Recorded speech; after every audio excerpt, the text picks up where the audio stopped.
Well, good morning, good day, good evening to everyone joining us today for the third day of the International Trade and Prosperity Week. We've had two fantastic days talking about the macro context yesterday on sustainability, climate and biodiversity. I'd just like to flag to you, there's an announcement today, call to action from ICC on the launch of a new sustainability framework for trade transactions. It's a perfect example of the standard setting role that ICC has and absolutely relevant to yesterday's conversation. So if you haven't seen that, that's on the ICC Global website.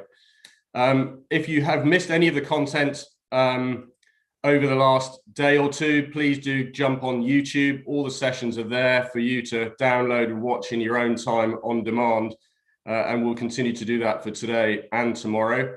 If you haven't already, please do register for your sessions for the today and tomorrow, and then use the networking facility on the conference site. And don't forget to use the chat rooms and the Q&A function. We welcome questions. This is all about listening to your views as much as it is from the panels themselves. Finally, I'd like to just say a big thank you to our sponsors and our event partners. Without you, we wouldn't be able to put this conference on. Today, we've got a huge day on digitalization, connecting the trade ecosystem. This is super relevant to yesterday, where we were talking about the need to digitalize the trade system in order to gather the data to encourage us and shift the system to a more sustainable trade ecosystem. Today's feature is the launch of a new report called Shutting Fraudsters Out of Trade. We'll be talking about that in the next session. But if you haven't seen that, it's on the website, should be available to all of you, and then we'll be talking about that later. That's in partnership with Monitor. We're also launching today a new campaign on adoption of legal entity identifiers in connection to the report on fraud. That launches today, so please do support us on that. It's really, really important. That campaign is in partnership with Glyph and UberSecure. And then we're also publishing today the second version 2 of the roadmap to digitalize trade. For those that may remember, that was first published in 2017, long overdue for an update. That's all published today to give you a framework to understand what we're doing, who's doing what, and what the actions are over the next few years. And then just finally, the ICC Centre for Digital Trade and Innovation here in the UK. The website's gone live at c4dti.co.uk. Please do go there. You'll hear some more from Nick Davies today, who's the director. But if you want to know more about the centre, it's all available on the website. So today kicks off with the modernisation of world trade. This is an opportunity to listen to some of the movers and shakers of this whole environment on the panel today. But it's really an opportunity to understand what's going on, who's doing what, where are we at this stage in the year, before we start planning up for next year. I'm delighted to invite Deepesh Patel, who's the editorial director for Trade Finance Global, who many of you I'm sure know. He will be moderating the session. Over to you, Deepesh. Thank you very much, Chris, and delighted to be partners of ICC UK's Trade and Prosperity Week 2022. My name is Deepesh Patel, editor at Trade Finance Global and host of the podcast Trade Finance Talks. I'd like to invite my panel to virtually come online and turn their videos on. So unless you've been hiding under a rock for the past few months, you'll know that digital trade is at the forefront of the trade finance agenda right now. Huge news continues to come out of the UK as the Electronic Trade Document Bill just last week was introduced into Parliament, and kudos to the ICC UK team for driving this forward with many other players. It's a major step forward for the trade digitalization roadmap here in the UK and hopefully around the world as well, as I'm sure that a lot of the panelists today and the audience will attest to.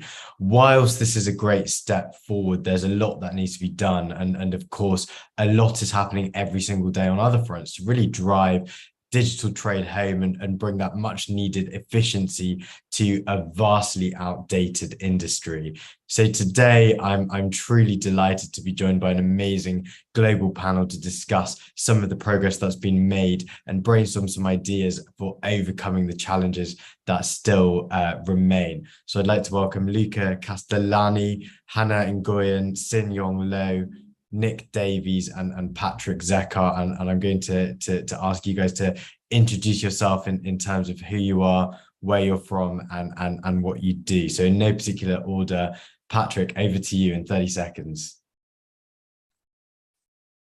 Hi, everyone, and thanks for having me here today. I'm Patrick Zekar, CEO of Inigo. Inigo has the solution Trace Regional. Trace Regional is actually three things. It's a freely transferable digital original document. It's a data container carrying data structure.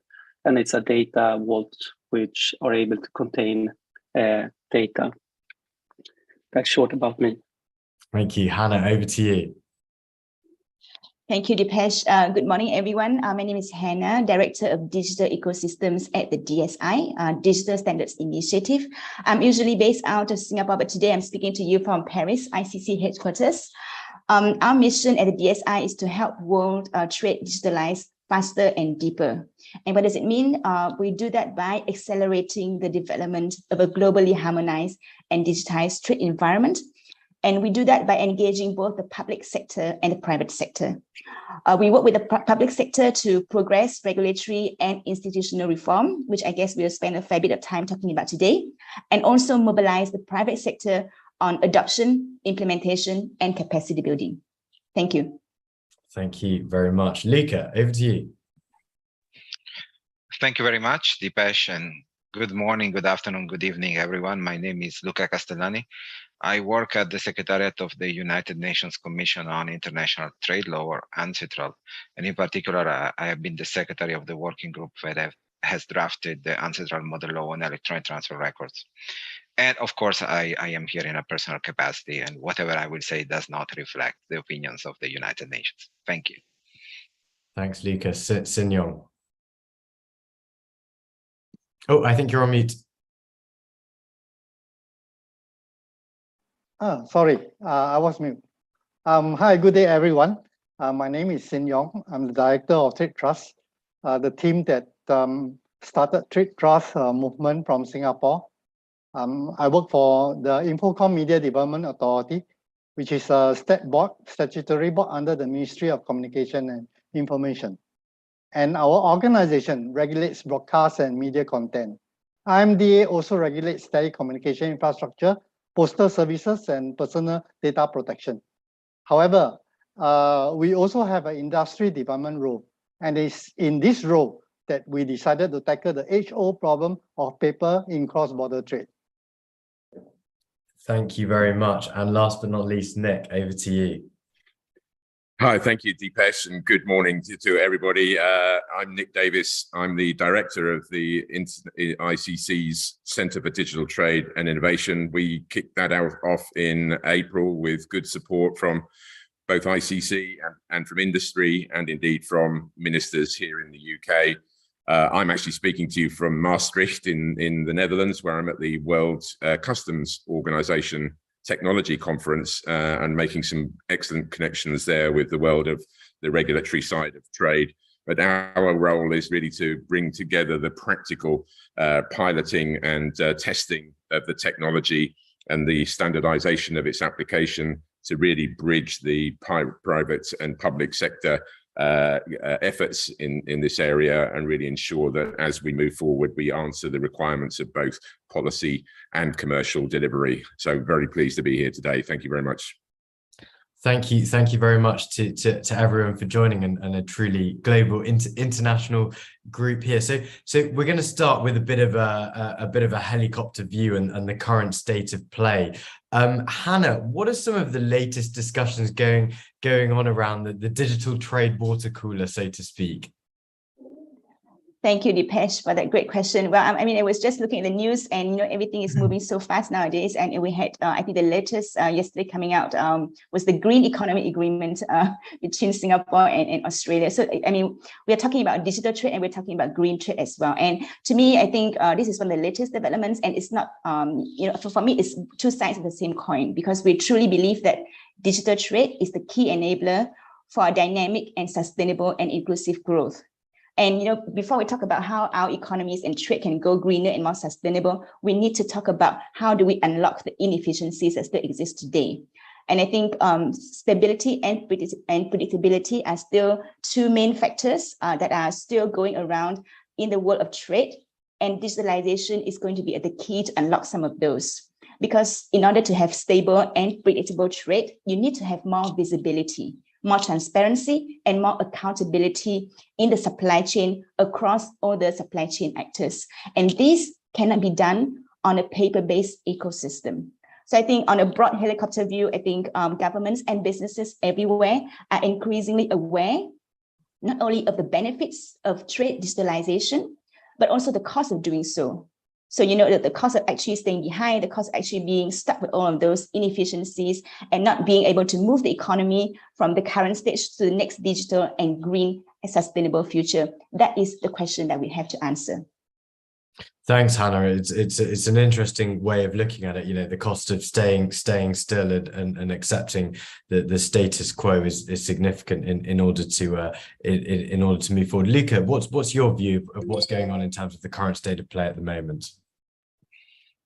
Well, we see different trends. One, of course, one big shaker and mover is at the G7 level, where I have to say ICC UK in particular was instrumental in placing this issue on the G7 agenda. Very, very practical issue, very much oriented to helping traders first and foremost overcome the effects of the pandemic and possibly mitigate any future similar shock. So that makes supply chains much more resilient and makes their governance much more effective. And so we have that. We have seen the developments in the UK. We have seen the developments in Germany. We've seen other countries moving in that direction. At the G7 level, I would like to stress always one country that is a bit underreported in this space is the US. The US has already significant legal framework, and I think it's more of a matter of uptake for business to develop the right practices to take advantage of this. But with respect, let's say, to the legal homework, the US is already doing very well. And then there is the other side of the coin, which is developing countries, and I think it's really critical there to make sure that what we are doing does not contribute, but actually we will help decreasing the digital divide. We may have here an opportunity to really have more equitable trade at the global level with a real participation or real opportunities for everyone. And it would be very, very unfortunate to miss out on that opportunity. And in that respect, I must say that the G7 itself has made calls in that direction. Now it's a matter of operationalizing also that leg of this journey, so that we will be able to bring everyone on the same page. It's a mix of everything always. Technology is already available. Law reform, we know how to do it. Maybe we need also a pinch of clarifications on the regulatory side, but then we need to also develop business practices and export them all across the world. And in a few years, we will all live in a much more predictable and much better global digital trade environment. Thank you very much, Luca. I was actually just thinking as you were saying that if we had this discussion just 1 or 2 years ago, it would have been very different. And now actually we're aligned on the legal framework, the technical framework, and to Hannah's point, it's almost like we're in a bit of a Red Queen hypothesis. We've got to run in order to stay still in terms of where we're at the moment. Patrick, what's your view? What are the major challenges and opportunities that keep you up at night right now? I think if we start on the good part, the opportunities, I think that is quite obvious. This is the time. I think we are in a reflection point now. Like Luke said, we are progressing very well in the right direction. But I think on the other side of the coin, of course, from my perspective, is let's do things right now. And I like the wording which I think ICC is using, leave no one behind, and that doesn't only go for the developing countries. It also go for certain sectors in in the industry, and certain size of the companies, of course, because I think we can make this trade digitalization happen in different ways, and in order for that, we need adoption. It's actually two things we need to think about, in my opinion, when we talk about adoption, because we are at that stage now. How do we manage adoption? And let's focus on that. One is, the acceptance for or recognition for the digital assets among the general public. And we have a lot of support there from the central banks, which are adopting that on a broad front. So the overall recognition for digital assets of various types, including in trade, is super important. The second one is how do we go about the trade digitalization? Because we can do the transition and we can do the leap, and we can talk more about that. The difference is, do we completely change the way we operate our processes around trade, or do we digitalize them as they are? And I think we need to think about how we get the mass with us. That's kind of what keeping me up on the night. Thanks, Patrick. And Sin-Yong, I'm going to ask your view, because I know Luca gave a bit of a G7 overview, and also there was a focus on the USA, but I know there are some interesting challenges coming out of Singapore as well, and opportunities.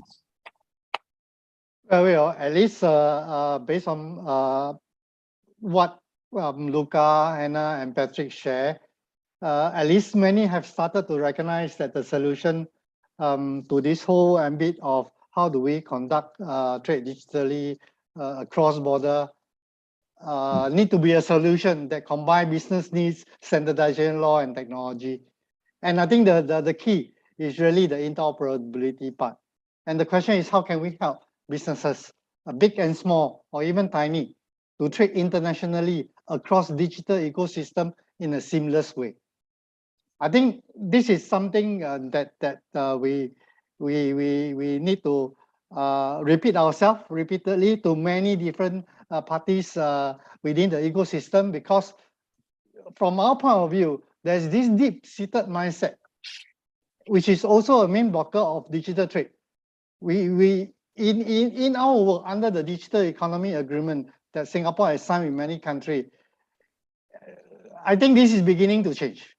We experience this shift in mindset, the need to digitalize trade and to do it differently in a decentralized manner. We see that in from our friends, from the works that we work with many countries, including our friends from the UK. Thank you very much. And just to summarize, I think between all of us, we've painted the picture, and Nick, I'll come to you in the next part, but I think I see you nodding your head a lot, so I hope you'll agree. We need mass adoption, we need interoperability, we've got those signed digital trade agreements, we need to focus on decentralization. I think everything's kind of in place to go. I guess the next part is we're going to talk about why it isn't commonplace, why we're not truly digital yet, and what actually needs to happen to get there. And I guess, Nick, given your role at C4DTI, well, first of all, can you give an overview of what C4DTI is, and secondly, can you kind of talk through the roadmap of how we are going to get to truly digitalized trade? Yes, and I think just to Patrick's point, you're absolutely right, Patrick. We can't force everybody to change completely all at once, but I still think there's something to be said for taking a leapfrog view. What do we want the world of trade to look like in, say, 5 or 10 years? And then work backwards from that, so that each of the incremental changes we make between there and here contribute to that overall objective. And I think the clearer that objective, the clearer the benefits that we can identify associated with that objective, both public and private, the easier that path will be. So what we here in the Centre for Digital Trade and Innovation are trying to do is to, if you like, address what we think of as a market failure, which is that there is little opportunity, little scope, little room for maneuver for private and public sectors to get together, to collaborate to the extent necessary to show that some of these decentralized systems and technologies, which by definition require more than one person to be involved, can develop. Now, clearly there are some very big commercial companies out there who are developing these systems as a straightforward commercial offering. But in my view, and I'm certainly happy to be challenged on this, I think there needs to be a degree of utility development of the capabilities across everybody so that everybody benefits, leaving nobody behind. Every country can adopt these, adopt the standards, align it with their versions of MLETR, and then the commercial applications can then develop on top of what I call a basic utility layer. And really that's what the Centre is looking to do, is to work with people who are already operating in that area. We're working closely with Sing Yong and his team, and with Patrick and his technical applications, and with quite a lot of others as well, and see if we can show to the hard-nosed CEOs and CFOs of some of those trading companies out there that they can make real savings, that they can make improvements to their risk management, that they can secure their supply chains in that sustainable and transparent future that, as Hannah said, we're really going to have if we're going to save the planet, frankly. So I think there's as the policy and the legislative side of things is developing, and let us not underestimate how significant the introduction of the Electronic Trade Documents Bill into Parliament last week, and kudos to Chris for his perseverance in making that happen. That is a really significant moment, but it's got to be backed up by practical demonstrations of how it can be done safely, and how it can be done in a way that preserves privacy, customer confidentiality, and most of existing business models. Thanks very much, Nick. And I guess, I think that there are probably three key frameworks that we really need to look at implementing. And as you mentioned, the MLETR, and we'll talk a little bit about that with Luca a bit later. There's also the WTO ICC standards toolkit, and Hannah can talk about that later, and also the URDTT rules. And I'm sure Patrick will be able to give a bit of an overview, overview there. Let's go on and talk about the Electronic Trade Document Bill, and per one of the questions from the audience, question to Luca here. UK has officially initiated the discussion in Parliament. Would you be able to comment on the status of where that bill is at, or where the UNCITRAL MLETR adoption is with the other G7 countries, Luca? Yeah, I mean, the status of that bill, of course, is open to the public. It has been introduced in the House of Lords. It's possible for everyone to see how this is progressing. Maybe I can add a little bit on the other G7 countries. As I mentioned, Germany actually has legislation with regard to bills of lading and some other commercial documents that already allows the use in electronic form, but what is missing is actually an implementing regulation, and we understand that this implementing regulation now has been drafted and might be adopted as early as by the end of the year. So that would be, of course, a big game changer. And in the US, actually, it is already possible to issue both electronic bills of lading and electronic promissory notes. So it's a matter there of looking at business practices and seeing how those business practices may be exported across borders. Among other G7 countries, I believe that we have had a significant progress in France, because ICC France has prepared a quite comprehensive white book. And that's interesting because it puts these documents not only in the B2B context, which is what we usually discuss, but also in the B2G context. So for instance, a bill of lading has to be submitted to customs. And here we also have a bit of a game changer. There is a recent European Union regulation, which is called EFTI, that introduces an obligation for public entities to receive information in electronic form. Not just any information, the information has to be structured in a certain manner. And the technical standards are under discussion, but it will be most likely connected with the EIDAS regulation on the use of identity management and trust services in the European Union. But basically that is a legal gateway to make sure that our electronic bills of lading can actually be used in B2G context. And finally, but also importantly, Japan has had its own system for electronic promissory notes for a while, almost 2 decades.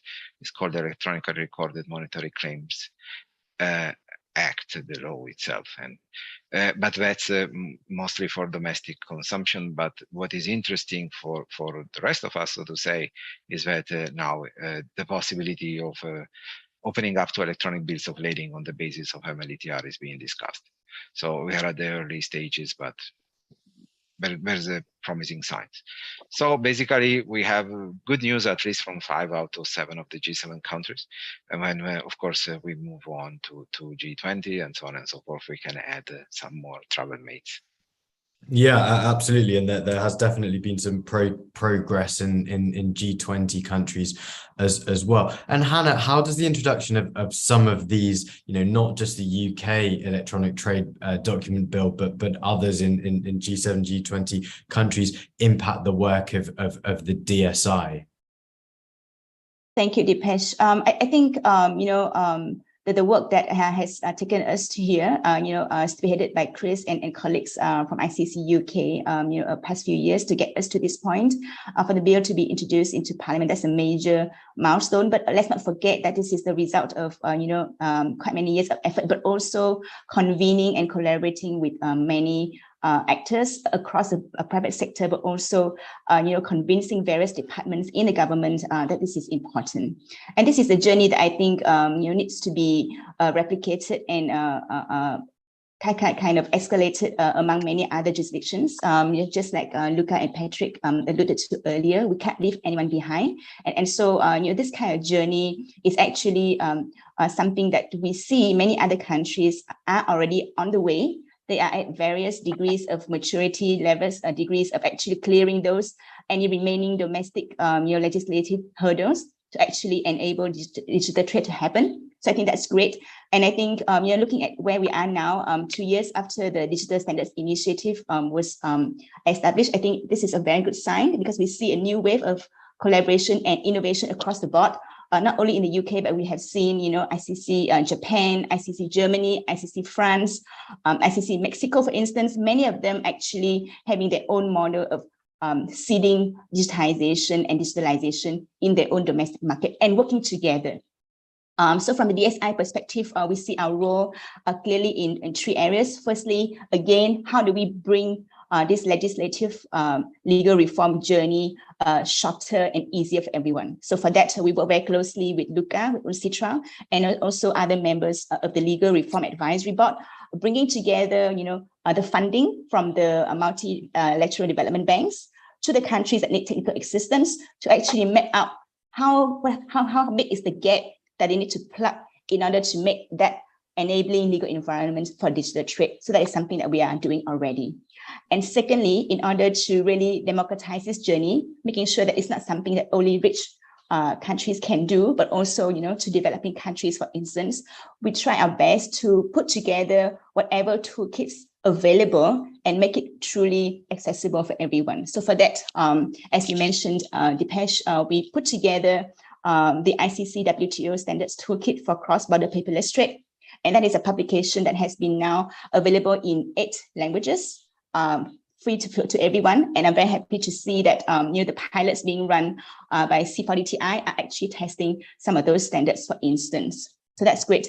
And the next thing that we are putting out right now, again, in terms of capacity building for both business decision makers, but also policy makers who are making important decisions about their future, for their economies, for their companies, is actually, this online certification course, which is called Certificate in Digital Trade Strategy.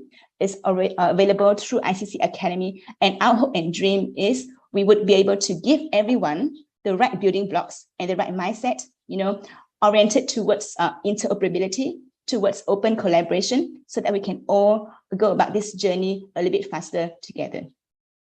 Thanks, Hannah. And I'm going to ask you more about that standards toolkit and why it's important to enable interoperability a bit later. But carrying on the theme of the legal adoption, Sin-Yong, how long until other jurisdictions around the world start to follow suite? Oh, wow, this is a very difficult question to answer, actually. It's anybody's guess. But if we were to take a page from the past, we can take reference from another model law, quite popular one by Unsitra, which is a model law on electronic commerce that was published in 1996. I just did a quick check, and this model law has been adopted by 164 jurisdictions around the world, out of 190 plus minus. So it's not difficult that with the importance of digitalization today, and many countries' leaders or policymakers already recognize the importance of digitalization compared to what we have 26 years ago. Even if we take 1/4 of the time for ML-ETR to be adopted by country, it's talking about 5 to 7 years from now. That is my personal guess, best guess. Yeah, no, interesting. And I guess a question from the audience, and maybe, I don't know, maybe Nick or Hannah, you could take this, but how important or valuable will the EBL actually be for one country if other countries might not actually follow and go digital? Nick? Yeah, that's a perfectly good point, and it's also important, I think, to stress that the bill that is currently before Parliament is permissive; it's not mandatory. And I think we need to manage two risks. One is the risk of the bill actually getting through Parliament, which we hope will be relatively non-controversial, because the Law Commission, Professor Sarah Green, and some of the others involved have really done a really good job in not just consulting on it, but actually making it very simple. It's only 2 or 3 pages long. It's a very simple piece of legislation.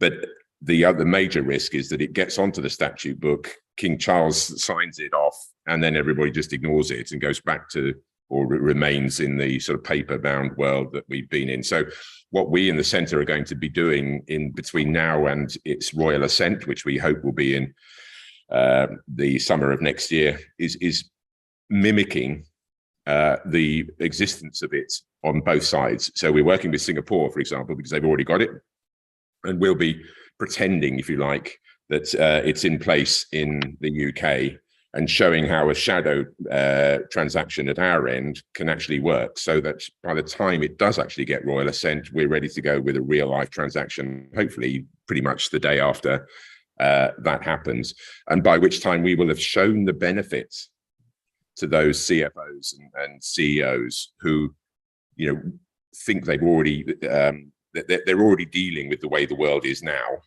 and asking them to sort of change and change quite considerably, you can imagine, is something they don't want to hear about. They've got enough problems to deal with. What we want to do is to show, look, it's quite simple, it's quite straightforward, it has legal force. And don't forget that English law does, for better or for worse, operate within the contractual arrangements between quite a lot of the parties in international trade. And we've got the support of not just the parliamentarians involved, but also the judiciary here. We've had good support from the Master of the Rolls, Sir Geoffrey Voss, who's the senior civil judge in the UK. And so we need to make sure that legal operation goes alongside the technical. But we've got to make sure that it does actually have the major impact. Otherwise, it'll sit on the statute books and everyone will ignore it. Yeah. Thanks, Nick. And I guess doing that shadow transaction is really important to make CEOs and CFOs actually comfortable. I mean, Hannah, going back to that question, I mean, do you think the WTO and the UN should make a kind of a formal request and a request to actually comply and force the e-bill of lading? Well, I think Dipesh, I think the journey that we're on, we need participation and actually voluntary participation for all countries and actually also the private sector. I mean, there's one thing to say that you want to mandate something, but whether it works in reality, that's another question, right? But I wanted to have, I want to add 3 thoughts to this conversation here very quickly. Number one is that in the context of the WTO, what we do know is that Singapore and the UK actually have, worked together to introduce a provision towards adoption of LMETR in the e-commerce JSI, and that work is actually ongoing at the moment. So perhaps that is something that Luca and perhaps Sin Yong can add on. But that is something that the WTO is doing in order to bring all countries kind of like rise up to the same level, so to speak. But at the same time, I think what is interesting about this EBL discussion, and I know it's always a hot topic and people have been talking about it for more than 20 years, but what I can say is different this time is, for instance, last week I was in Sibos, right? So Sibos is the biggest gathering of banks, and you were there too, right? So every year people will talk about EBLs, right? But most of the time in the past, it's mostly the banks and also specific technology solution providers talking about, okay, if you go onto my platform, onto my digital island, you will be able to do it, right? And then you onboard everyone on the same platform. But what was different about Sibos last week was that we have a standards forum where we have the bankers, we have the shippers, and then we have industry associations actually advocate for EBL open standards. For example, people like DCSA, Digital Container Shipping Association. So these are things that are picked at the industry level. It's open standards. It's available for everyone. Anyone can see it, can use it, can put it into their back end or front-facing customer solutions. And that is going to be, I think, one of the game changers that make this discussion a lot more richer as we go forward. And the last thing that I want to add to this discussion is that, it's not just a matter of like, okay, do we all go at the same time or do we all wait for each other? I don't think it's such a zero-sum game, because with anything that we have employed in terms of digital technologies, whether it's digital signatures or even digital identity for citizens, for example, we have seen time and time again that different countries in the world will have different speeds. But that doesn't mean that when you go forward earlier, you would be able to reap the benefits. So I will just leave it at that. Thanks, Hannah. And I think, it's moved from parochial conversation at Sibos 2019 to real panel sessions. Pamela Mar gave a great session at Sibos last week about exactly this. Luca, do you have any thoughts, or can you elaborate on any of the previous comments or questions? I know that we have been discussing, especially electronic bills of lading, for a long time. And the question is, what's different now? First of all, what is usually considered as an electronic bill of lading from the past is actually not a bill of lading. So it doesn't have the functions of a bill of lading. So I know this may sound like a legal detail, but it's not. You cannot use that document as a collateral for pledging and so on and so forth. So now one difference is that we have indeed real bills of lading in electronic form, and not only, also all the other documents. And secondly, there is this coordinated effort. I think there are a few lessons learned here. Some of them we learned, for instance, from ICC DSI, some others directly from IMDA. The need to have an open ecosystem, the need to facilitate the data flows, the need to share information, and not to live in this dream of being able to capture the whole market. The whole market is huge. And there is a space for everyone, and especially there is space for innovation. What makes me quite hopeful is that in the two largest countries that have adopted already MLETR, which is to say Singapore and Bahrain, we have already some live applications that build on MLETR. So we have traders who use electronic bills of lading issued under the law of Singapore for their shipments on a regular basis. In Bahrain, we see actually there's an app provided by a bank that allows to create and circulate electronic promissory notes. So, which are issued under MLETR. So we need maybe to have a little bit more of attention for these examples and build on them. Make sure that we have interoperable standards. Make sure that everyone is on the same page and understands that we have a whole lot of information there to structure and to exchange. And now it is possible thanks also to MLETR. But it's a cooperative game. It's not what it used to be before. And that segues very nicely into the next section, because I think stakeholder collaboration is really important, and particularly the fact that we also need to prepare the market for what's about to happen. I mean, Patrick, as the needs of various stakeholders begin to get more defined, how can the technology providers continue to ensure that the solutions we create meet all of these needs, particularly with respect to the idea that we need that open ecosystem, we need everyone to share information, and we can't have a situation where it's like, hey, join my digital island or join mine. Yeah. Yes, and it goes back here also to, we need to invite more people into the room, which are also stakeholders into this. I think it's good that we have a view on the big leap, and that we want to create utility over layers and things like that. But in the end of the day, it's the user who need to come on board and decide what makes sense for them. And that's not only on CFO and CEO level. I meet drivers when we do CMRs, which are not willing to use their private mobile phones. So we have an adoption which needs to be made in several layers. So that is a key stakeholder. And how do we go about them?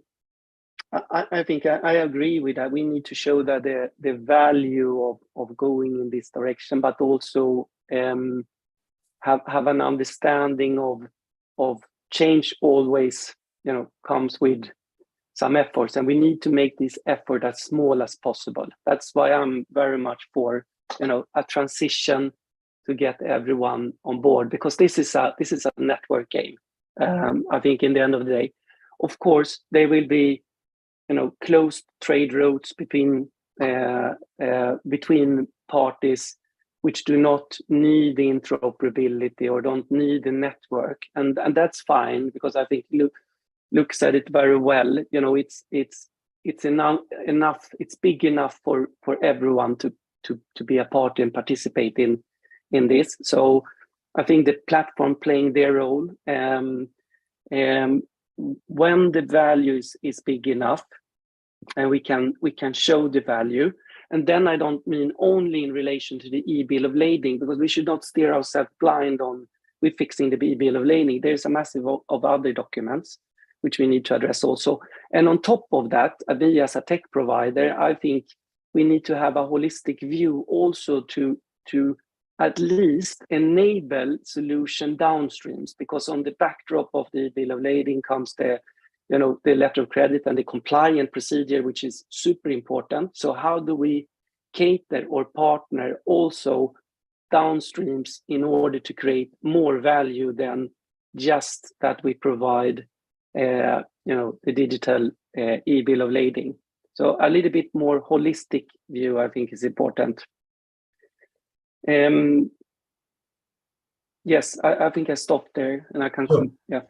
Sure, and an interesting question. Hi, Palm Sanger at IBM. You said I fully endorse the approach and aspiration to digitize trade. Just a thought, what could be a contingency plan? And Sin Yong, I'm going to ask you this question.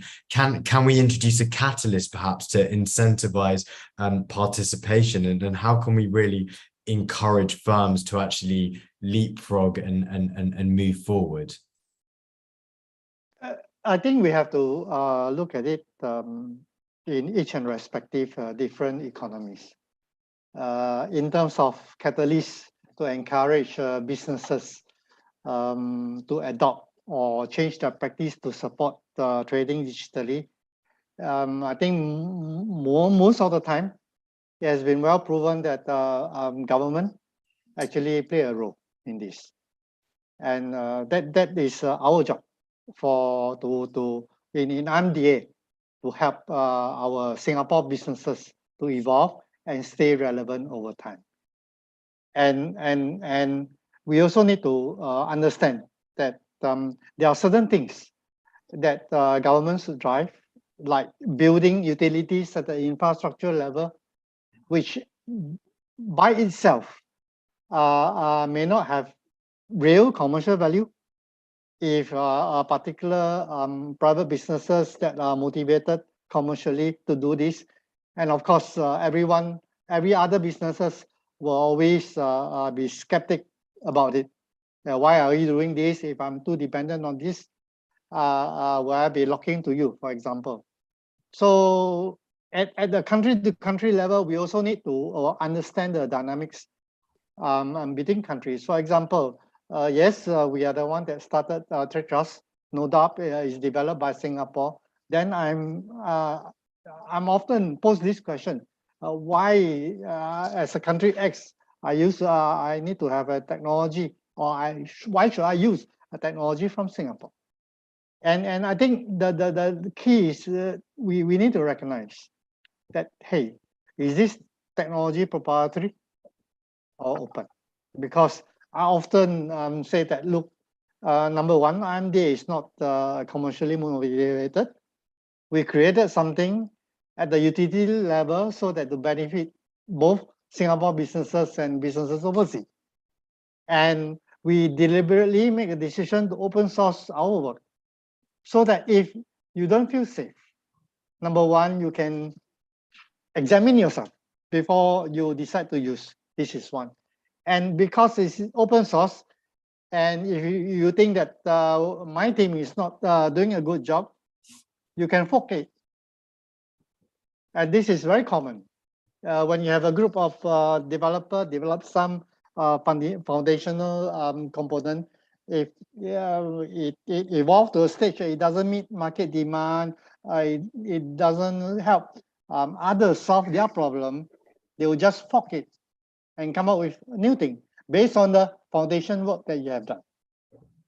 Yeah, no, absolutely. And Sinyo, can you explain why perhaps legal entity identifiers, LEIs, are so important as a foundational standard?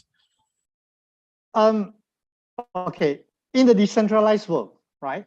The ability to reliably validate your identity or attest, verify your identity is the key foundation, because in the decentralized world, everyone can claim to be anybody and can do anything, right? And I think at the end of the day, when I talk about legal entity identifier, I do not specifically refer to just GLEIF, because in different countries, we have got different trust anchor for those organizations whom we trust to attest to one or business identity. For example, in Singapore, we have this national identity service called National Digital Identity, run by the government, and it's trusted, right? And so naturally, when I conduct business with each other in Singapore, I will naturally rely on a trusted identity service provider.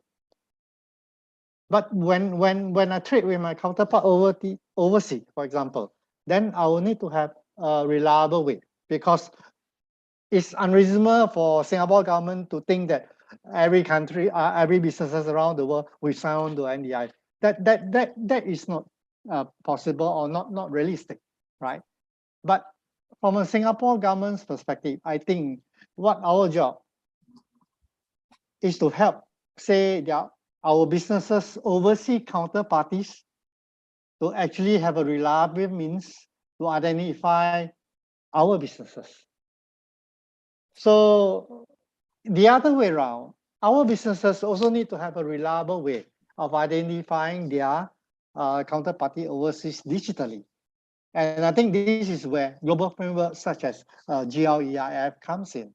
And if they are already conducting businesses relying on the identity by this international organization, all we need to do is to make sure that we weave into the solution that they use and make it one of the standards that they can rely on to identify each other. Thanks, Sin-Yong. I think you've really highlighted the complexity and enormity that governments have to grapple with to support their corporates and their businesses. Nick, what are some of the challenges that you're seeing from a government perspective in terms of connecting processes and systems and really focusing on driving interoperable standards? Yeah, it's clearly the government has got a big part to play here. And interestingly, the theme of the conference that I'm at here today is really about data. And I think there's a sense in which, so rather than looking at the problems, we know that there are 27 different government agencies that operate at the UK border. And then if you think that there are 27 probably in Singapore and other trading partners, that becomes a massively complex regulatory environment for any trader to have to deal with, and quite often that's just sort of delegated and paid for. It's given to somebody else to worry about. But I think there's an opportunity here to simplify what goes on and to recognize that actually enforcement agencies, customs authorities, health and phytosanitary checking agencies are actually only part of the supply chain. If you don't meet their needs, you don't have a supply. So the way in which you approach the meeting of their needs is the same way that you would approach the meeting of the needs of the consignee. And in that sense, everybody's requirement is the same: reliable, real-time data about an international transaction, so that I can make my decision about whether to buy or whether to sell, whether to tax, and so on. And I think that then offers an opportunity for simplification. There could be 60 documents involved in a particular international trade transaction, but instead of thinking about the documents, and this comes back to Patrick's point, rather than just digitalizing the bill of lading, let's ask ourselves, what does a job of the bill of lading do? And I think there are three functions that are required in an international transaction. What is it?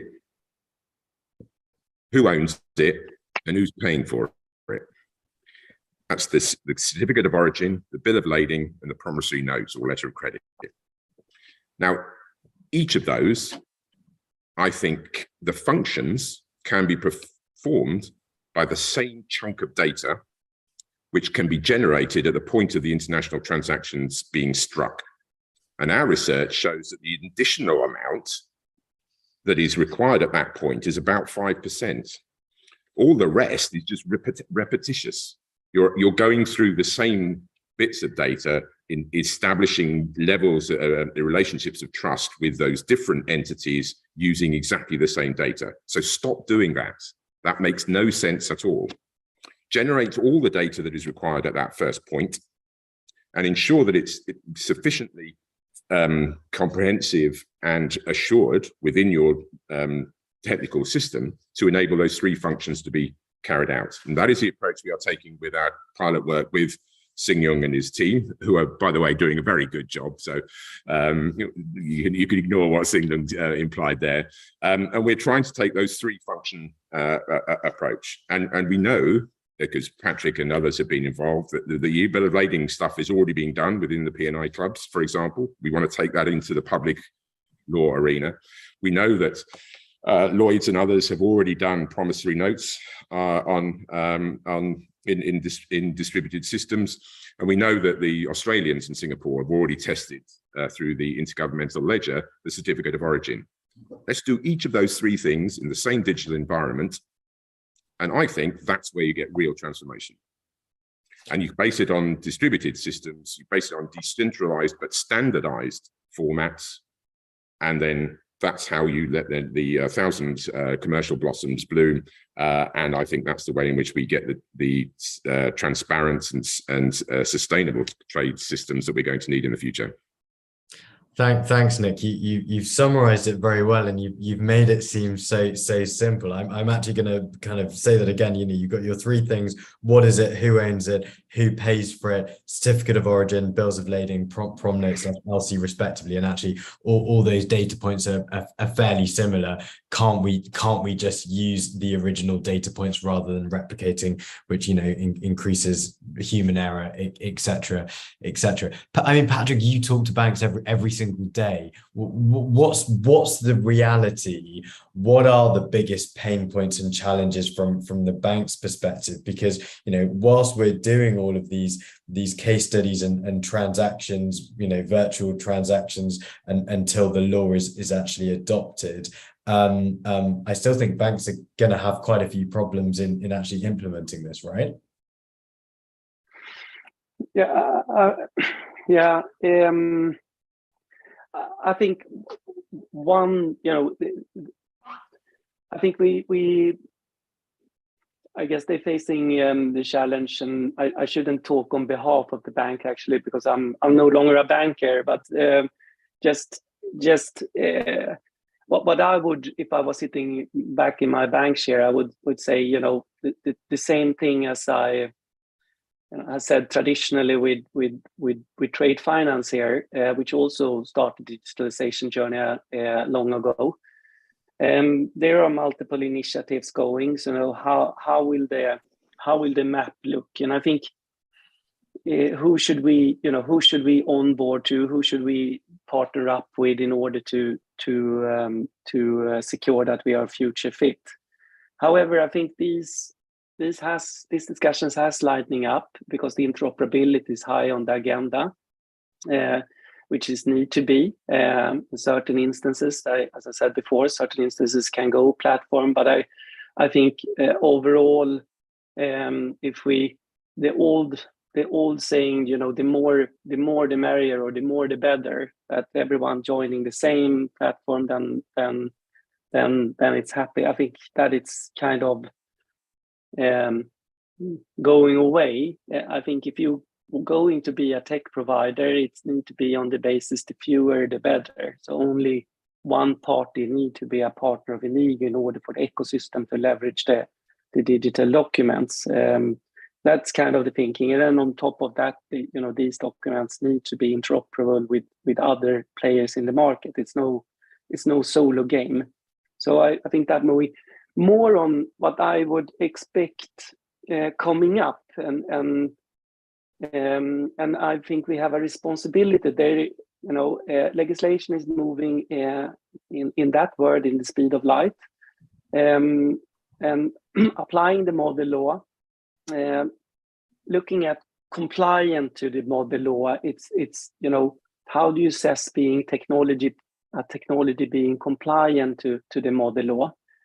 I think we need to be very conscious about that, because it's not that easy as you first think, you know, fulfill the requirement of separate singularity, transfer, change of media, blah, blah, blah. But that can be done in multiple different ways. So we need to be very cautious to not lose the trust of the market here. Banks are very sensitive for risk, and banks don't want to be exposed. So how do we secure that we do this in the right way? And there's so far two ways which has been presented. You can see the Singapore case where accreditation is one road, and the UK where it's more leaning on the market's kind of the side. Let's see how the development there will be. Those two kind of firm, it doesn't need to be exactly so binary, but these two directions comes with different pros and cons. So that will be, you know, of course, accreditations give trust, but it also can be hindering or hampering innovation.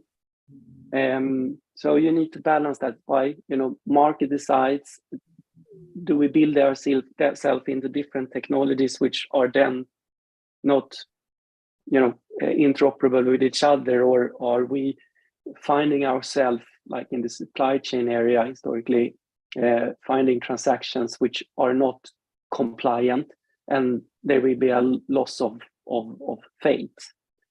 So I don't know. That's what I would assume to become the issue going forward.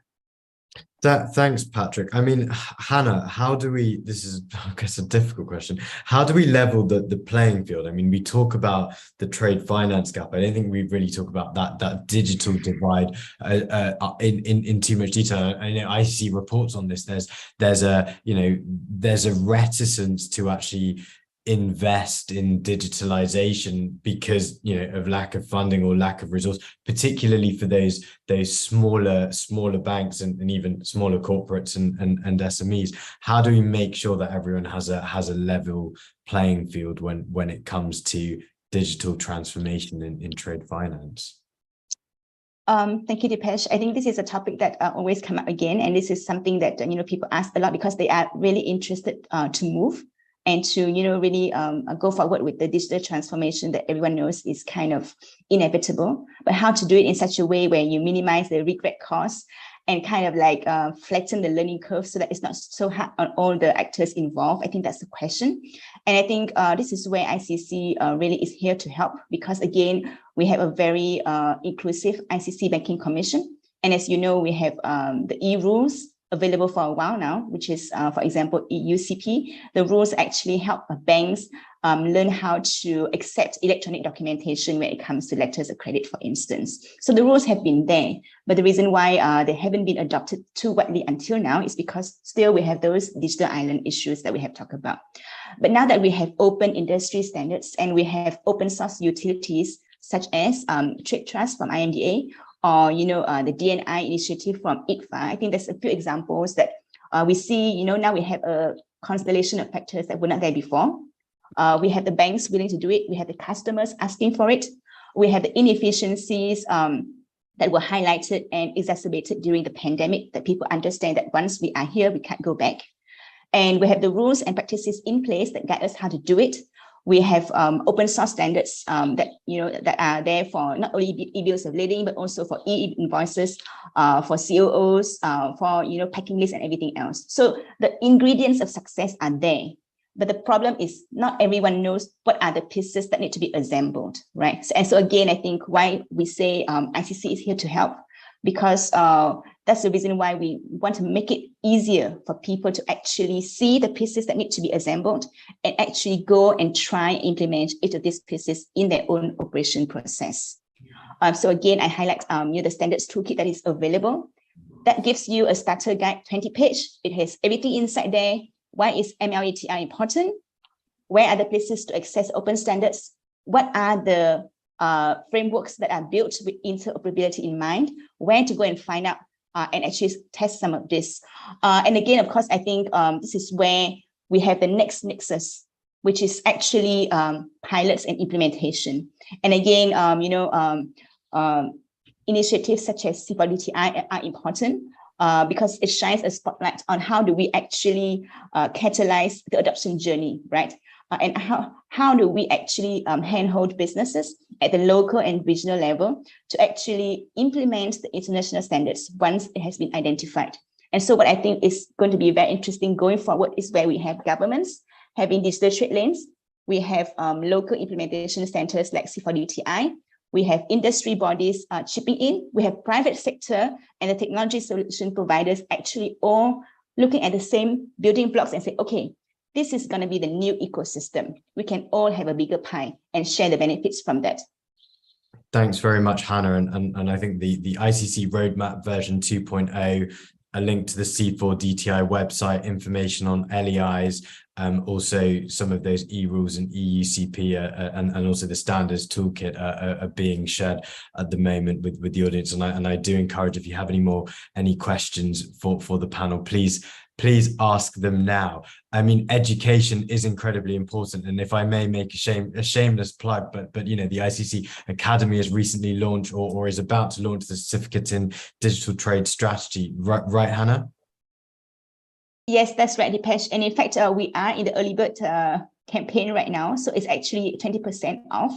It's a very worthwhile investment, and again, you know, I don't think that you could spend a better investment in terms of having 20 different experts in digital trade talking not only about the theory, but about the experience of their own journey in digitalizing their own companies, sectors, or economies. And we have public policy makers also there talking about how governments can do a better job at enabling, you know, the legal environment for trade. So that's really something that we hope to put into the hands of as many people as possible, so that we can all again have better questions, so that we can arrive at the right answers. Yeah, thank you very much. Sin Yong, over to you. It would be good for you to kind of, you know, do you have anything to add in terms of that partnerships and collaboration? Sure. First and foremost, I would like to actually make a minor clarification on Patrick's point with respect to the approach that UK differs from Singapore when it comes to accreditation. Actually, both UK and Singapore took the same approach, that we are actually depending on the market to tell us whether there's need for accreditation in the first place. Why we do that is because although in many of the trade trust literature, you see accreditation is one of the pillars, but we include accreditation for completeness, because in MLETR, accreditation is one of the optional components. But we also know that unlike digital signature, which is a very relatively mature technology, there's really no standard today in the world for ETR. And once you don't have a standard that are by and large acceptable by a majority of the party using it, honestly, there's nothing to accredit against, even if you want to do it. Yeah. So, so I hope this clarify that the misunderstanding about the different approaches. In fact, there's no difference in approaches. Both UK and Singapore took the same approach. Thanks for the clarification, Sin Yong. Luca. Yeah, thank you. Just on this issue of accreditation, maybe it's worth spending a couple more words. I don't disagree with what Sin Yong just said about the similar approach. The model law itself is technology neutral. It is also model neutral. Some or several of the current best known projects use blockchain for its implementation. It's possible it doesn't have to be the case. I personally believe that NFT is a very good technology, for instance, to ensure uniqueness of bills of lading, but that's my opinion. It's possible, of course, to achieve the same result with other technology. But let's not forget also that there are different approaches. And here I like to say sometimes, you know, oversimplifying, but both England and Singapore are common law countries, so they have a certain tradition with respect to formal requirements in documents. And then there are civil law countries that have other traditions, and then there are economies in transition that, you know, they have even more attention for that. But let's say, for instance, for sure in Latin America and Central America, the form is very important. And even at the G7 level, when we deal with the MLETR implementation, we have also to take into account the existence of EIDAS, the existence of some services that are considered more secure, and therefore they are qualified and recognized as such with certain legal presumptions. That is to say that, yes, markets should lead. And in most cases, B2B exchanges will rely on how the parties feel that a certain solution is reliable, is flexible enough for their need, is cost effective, and so on and so forth. But some other jurisdictions need to have guidance. We have to distinguish guidance on the use of trust services, where we already have technical standards and so on and so forth. And that's where, for instance, EIDAS applies. And guidance actually on the operators of electronic transfer records management system and on the systems and services themselves. And this is where we have to do a little bit more of work in order to identify the relevant international standards and to make sure that everyone is on the same page. And I hope that this is a discussion that we can have very soon. And who knows, maybe we can already have some fruits by next March. Thanks, Luca. Patrick, do you have anything to add?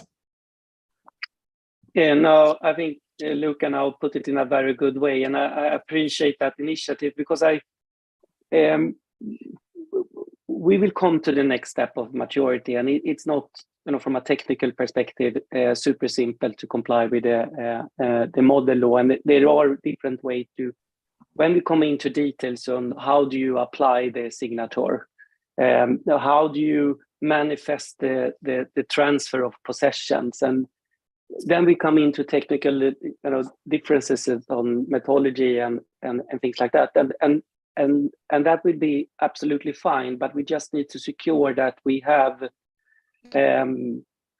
deep dived into that in order to in principle understand on what is acceptable and not. So we cannot lose the trust going back to adoption. I think that is really important, and I've welcomed initiatives which Luca was telling about. That's really important and foreseeing. Thank you.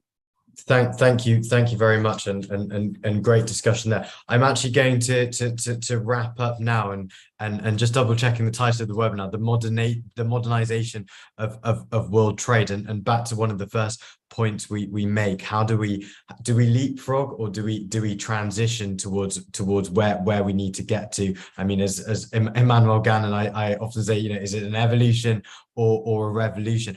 I would like 30 seconds from each panelist to say one thing they think we need to do to get to where we want to get to in terms of truly digitized trade. In no particular order. Nick, 30 seconds, the floor's yours. Oh, I think you're on mute.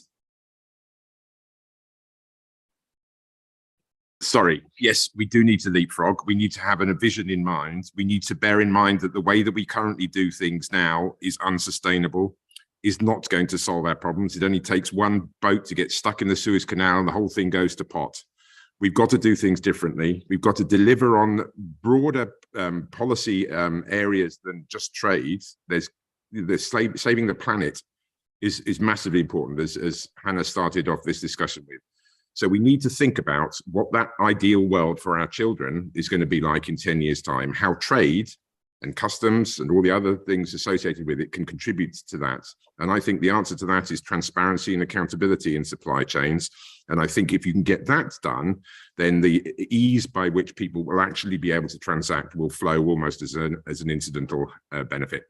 Thanks, Nick. That was about three things, but I'll say sustainability can be the one word there. Hannah, over to you. Yeah, I was laughing at Nick because I'm going to cheat as well and say three words instead of one. I'm going to say learning by doing. And so what I think, we need to have that compelling vision. Yes, I think we're all behind that. But to actually get there, let's not forget we need everyday actions. And so it starts with the right tone at the top to have a clear business case, continuously feed that into the government agenda, help them build that trust, to Patrick's point, not only with the private sector, but also the public sector, right? And get ready to run pilots to show the results of success, but also possible failures and what we can learn from that, to inform future policies and to really seed that wide-scale implementation. So I think in so doing, we will be able to involve more stakeholders, get them along with us, create more buy-in, and catalyze the seismic change that we all need to see. Thank you. Thanks, Hannah. Again, that wasn't one thing. Patrick, over to you. Okay, I'll try to be brief. I think history has learned us two things. Transition works when you deal with complexity. Take one step at a side. We cannot afford to let anyone stay behind. Second things, history always ends up in decentralization. Thank you. Senor. Oh, I will take less than 30 seconds. I think it's a part of both. It's a mixture of both revolution and evolution. But the most important thing is come, please walk the journey with us. Thank you very much. And Luca. It's an evolutionary process, and there are different factors in. And it seems to me, especially from what we said today, we have the legal, we have the technology, we have very clear policy decisions. And maybe now we really need to push a little bit on the business uptake. Maybe this evolution or this revolution, if you wish, is more in the hands of business people than business people want to admit. Thank you, Luca. So just to summarize those, I think 6 key points. It's a business model. We've got to think about it from the point of the corporates and the SMEs. Let's go on this journey together, but let's do things one step at a time. Trust is really important, and so is educational, and sustainability is probably the most important consideration of this panel. Thank you very much, panel. You've been amazing, and thanks ICC UK for the opportunity. Chris, back over to you. Yeah, what a fantastic conversation. There's been a lot of chat in with all the attendees on a lot of this, a lot of questions, obviously, which are all super practical. So just an enormous thank you to all of you as our speakers. Special thank you to you, Patrick, for helping sponsor the whole conference, never mind this session on its own, but it's terrific, it really is. And of course, all our event partners who are all involved in helping promote the conversation. If for whatever reason people want to come back to the conversation or have missed the discussion, it's all available on YouTube straight after this session now. The next session to reconvene today will be at 2 o'clock British Standard Time. That will be on tackling fraud market solutions, and where we'll be talking specifically about this new report being published today, shutting fraudsters out of trade.